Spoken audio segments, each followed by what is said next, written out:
നിവാസികൾക്ക് ഇനി മുതൽ സ്വന്തം സ്പോൺസർഷിപ്പിൽ ബന്ധുക്കളെയും സുഹൃത്തുക്കളെയും സന്ദർശക വിസയിൽ യിലേക്ക് കൊണ്ടുവരാം.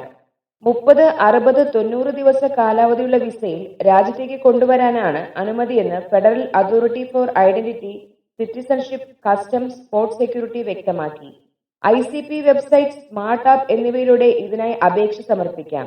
എന്നാൽ വിസ കാലാവധിക്ക് ശേഷം രാജ്യം വിടാത്തവർക്കെതിരെ പിഴ ചുമത്തുമെന്ന് ICP മുന്നറിയിപ്പ് നൽകി. 1 മുതൽ 3 മാസം വരെ കാലാവധിയുള്ള സിംഗിൾ എൻട്രി, ഒന്നിലേറെ തവണ യിലേക്ക് യാത്ര ചെയ്യാവുന്ന മൾട്ടിപ്പിൾ എൻട്രി വിസ എന്നിവയിൽ ഒന്ന് തിരഞ്ഞെടുക്കാം. വിസ ലഭിച്ചാൽ 60 ദിവസത്തിനകം യിലേക്ക് പ്രവേശിച്ചാൽ മതിയാകും.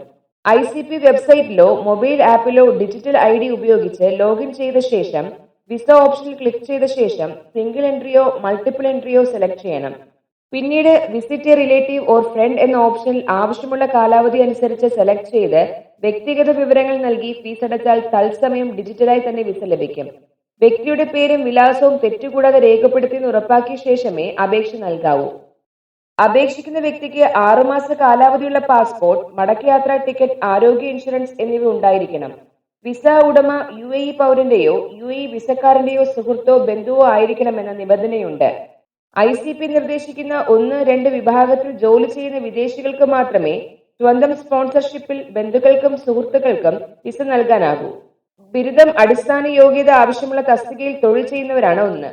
ബന്ധുക്കളുടെയും സുഹൃത്തുക്കളുടെയും സമാഗമത്തിലൂടെ സന്തോഷവും സമാധാനവും വർദ്ധിപ്പിക്കുന്നതിനാണ് പുതിയ വിസ സൗകര്യം ഏർപ്പെടുത്തിയതെന്ന് അധികൃതർ വ്യക്തമാക്കി.